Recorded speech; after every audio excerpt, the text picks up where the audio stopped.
Selamat datang kembali di sesi telaah mendalam kita. Iya, Hari ini kita fokus ke bagian I dari buku How to Win Any Negotiation.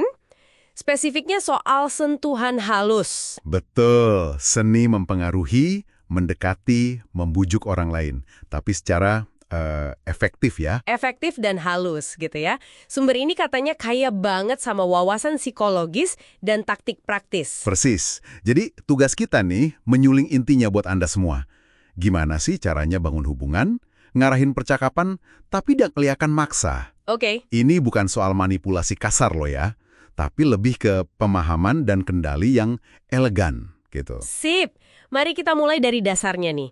Buku ini bilang menang itu soal pola pikir. Nah, itu dia. Bukan cuma tindakan ya, tapi keyakinan dari dalam. Harus visualisasi dulu kalau kita jadi pemenang. Tepat sekali. Ini tentang menjadi bukan sekedar melakukan. Sumbernya tuh menekankan pentingnya kita paham kebutuhan psikologis orang. Kebutuhan psikologis, kayak gimana tuh? Ya, hal-hal kayak status, pengakuan, harga diri. Contohnya, jam tangan mewah. Orang beli kan bukan cuma buat lihat waktu, ya kan? Iya juga ya, lebih ke gengsi mungkin. Nah, atau biar merasa lebih baik tentang diri sendiri.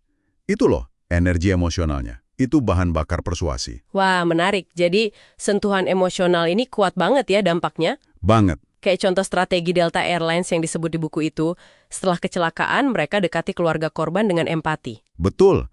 Itu ternyata efektif banget buat meredam potensi tuntutan hukum. Dibangun dulu koneksi emosionalnya. Oke, jadi bangun hubungan itu penting, tapi kan nggak cukup itu aja. Nggak cukup. Kita juga perlu mengendalikan arah percakapan. Persuasi itu nembus pemahaman lawan bicara.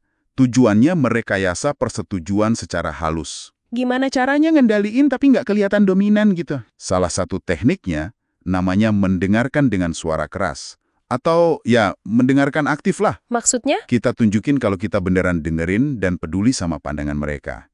Terus, pakai pertanyaan buat memandu, bukan mendikte ya. Oke, contoh manajer produksi sama pembuat kostum itu ya?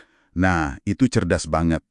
Dia tanya terus soal tafeta oranya, sampai si pembuat kostum nemu solusi yang sebenarnya udah disiapin si manajer. Seolah-olah idenya datang dari si pembuat kostum sendiri ya? Persis. Ada juga teknik channeling, kayak pelayan nawarin menu penutup. Dia cuma sebut beberapa pilihan. Jadi pikiran kita fokus ke situ aja. Membatasi pilihan secara halus gitu ya? Betul. Termasuk juga kekuatan sugesti tersembunyi. Biarkan ide kita seolah ditemukan sama orang lain. Itu jaga ego mereka. Oke. Dan soal prioritas, katanya orang paling ingat awal dan akhir. Iya. Jadi poin terkuat Anda taruh di awal atau akhir presentasi. Terus buku ini juga bahas soal milih saluran komunikasi. Jadi telepon, surat, email, ketemu langsung, itu ada taktiknya juga ya? Ada banget. Masing-masing itu ngirim pesan beda loh. Surat misalnya bisa kasih kesan final.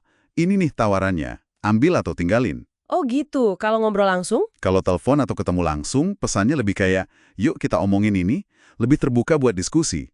Jadi pilihannya harus dipikirin matang-matang sesuai tujuan Anda. Oke, ngerti cara ngendaliin alur, milih media. Tapi kadang kita salah baca orang nggak sih? Nah, itu dia. Makanya penting banget buat sadar kalau tiap orang punya filter. Filter. Iya, isinya nilai, prasangka, pengalaman dia. Itu semua mempengaruhi cara dia nerima pesan kita. Apa yang kita sampaikan belum tentu sama persis sama yang dia tangkap. Kesan pertama gimana? Katanya penting. Penting, tapi bisa nipu juga. Orang bisa aja nunjukin citra yang beda dari aslinya. Kayak contoh pengacara yang kelihatan biasa aja, ternyata lulusan MBA top. Wah, iya juga. Terus ada lagi soal pesan tersembunyi. Betul. Hati-hati sama kata-kata kayak kebetulan atau omong-omong. Sering banget itu dipakai buat nyelipin poin penting, tapi dibikin kesannya sepele. Oke, sampai di bagian akhir nih, bagian krusial. Nutup kesepakatan. Gimana caranya biar elegan? Katanya jangan muji berlebihan ya. Justru itu, kalau kita muji keputusan lawan bicara terlalu heboh, wah deal bagus banget, keputusan cerdas, itu malah bisa bikin dia ragu, kepikiran, jangan-jangan saya rugi ya. Namanya buyer's remorse. Oh, jadi lebih baik gimana? Kadang lebih baik tunda dulu deh bahas detail-detail kecil yang mungkin belum beres, biar kesepakatan utamanya nggak goyah. Kasih waktu biar dealnya mengendap. Dan yang paling penting, jangan pernah pamer kalau kita menang banyak. Itu dia, bisa ngerusak hubungan jangka panjang. Tawar-menawar alot pun bakal lebih gampang diterima kalau kita kasih jalan keluar terhormat. Maksudnya? Kasih strategi penyelamatan muka, face saving, buat pihak lain, biar semua merasa dihargai, nggak ada yang merasa kalah. Jadi kalau dirangkum nih ya, sentuhan halus ini intinya gabungan antara pola pikir yang pas, kemampuan dengerin dan ngarahin secara halus. Terus, jeli baca situasi dan orang, plus bijak pas nutup kesepakatan.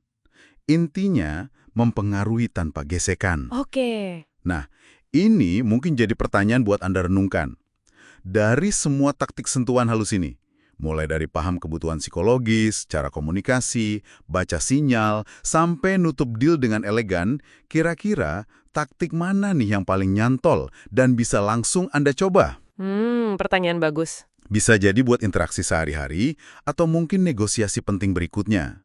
Ingat, ini bukan cuma soal transaksi BD aja, tapi juga seni bangun hubungan di tiap interaksi kita.